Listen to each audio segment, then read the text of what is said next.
Eh bien, bonjour à toutes et à tous. Nous sommes au Crédit Agricole, une banque universelle, et en qualité de premier financeur de l'économie française, le groupe a toujours été, comme vous le savez, un partenaire de long terme pour tous ses clients, des ménages les plus modestes aux plus fortunés, des entreprises les plus locales aux plus internationales. Nous accompagnons tous les territoires, ruraux ou urbains, dynamiques ou périphériques. Le groupe a ainsi régulièrement soutenu l'économie dans toutes ses transformations, celle du passé, dans un monde devenu désormais beaucoup trop carboné, mais aussi celle du futur, dans un monde qui doit être à présent celui des énergies renouvelables. Notre exposition importante aux énergies fossiles, comme notre exposition de leader sur les énergies renouvelables, est donc le reflet de notre universalité dans un monde en profonde transformation. Acteur clé pour favoriser la réussite de tous et face aux défis majeurs de la transition énergétique, nous mesurons que notre responsabilité est donc à cet instant devenue objectivement historique. En premier lieu, le groupe s'inscrit naturellement dans tous les engagements collectifs pris par les grandes institutions financières, tous les métiers du groupe, nos banques, notre asset manager, Amundi, mais aussi notre assureur Crédit Agricole Assurance, ont tous rejoint la Net Zero Alliance.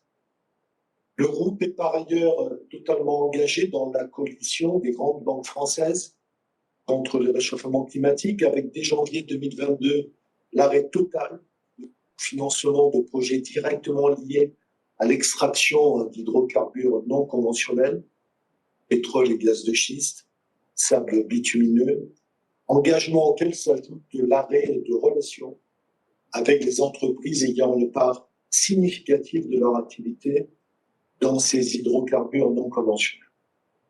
Et au niveau du groupe Crédit Agricole, nous complétons ces engagements collectifs par un engagement spécifique de protection de la zone arctique, où nous excluons tout financement direct de projets pétroliers et gaziers, et de manière plus globale par un engagement de baisse significative de notre financement à la production de pétrole de 20% d'ici 2025, après avoir diminué de 5% nos encours de financement en 2020 sur des activités pétrole et gaz. Le groupe va bien sûr également intensifier sa mobilisation pour le financement des énergies renouvelables. Nous sommes déjà parmi les leaders mondiaux de l'arrangement de Green Bonds et premiers financeurs en France des énergies renouvelables. Nous voulons démultiplier notre impact à très court terme. Nous engagerons 20 milliards d'euros d'investissements nouveaux d'ici à 2025 via Amundi, dans des fonds avec un objectif explicite d'impact positif en matière d'environnement et d'impact social.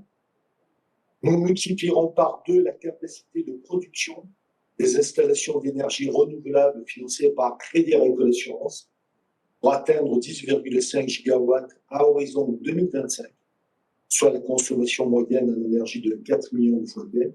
Et enfin, nous accroîtrons de 60% l'exposition de CACIB d'ici 2025 aux énergies non carbonées. Tous ces engagements sont bien sûr absolument nécessaires, mais ces grandes annonces thématiques et d'une certaine façon annonces ponctuelles n'y suffiront pas. Pour avoir un réel impact, le groupe Crédit Agricole doit s'organiser de manière systématique pour faciliter, pour inciter et ainsi rendre possible la nécessaire révolution énergétique pour tous. Nous en sommes conscients.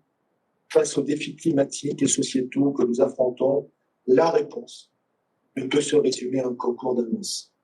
Il ne s'agit plus pour nous de faire des choses en plus, mais bien de faire toutes choses différemment en mettant concrètement et opérationnellement la transition énergétique au cœur de toutes nos activités. Ce sont donc tous nos métiers qui sont en train de se mobiliser. Pour tous les clients entreprises, nous sommes en train de déployer en accéléré la note de transition climatique.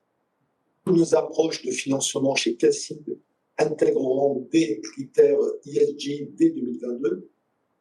Au-delà des notations elles-mêmes, c'est un levier puissant pour engager un dialogue permanent avec nos entreprises partenaires pour les inciter à faire évoluer leur modèle dans une politique d'efficacité climatique et économique. Pour l'investissement, d'ici 2025, 100% des fonds ouverts d'Amundi, représentant 400 milliards d'euros, auront pour objectif une meilleure dotation en matière de transition énergétique comparée à leur univers de référence. Mais, et c'est le point le plus fondamental, nous avons surtout l'ambition que toutes les activités d'épargne, de crédit et d'assurance soient mobilisées durablement et en continu, et ce, pour tous nos clients, particuliers, professionnels, agriculteurs et entreprises. Et nous rajoutons l'ambition dans cette démarche d'être inclusif comme nous l'avons toujours été dans le passé. Nous avons réellement l'ambition de rendre possible un nouveau modèle de prospérité, porteur de progrès pour tous. C'est tout le sens de notre projet sociétal que nous décrirons et que nous communiquerons dans toutes ses dimensions le 1er décembre prochain.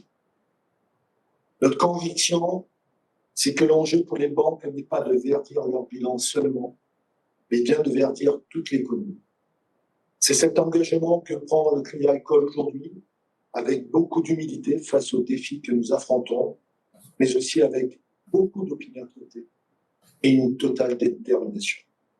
Merci à toutes et à tous pour votre écoute.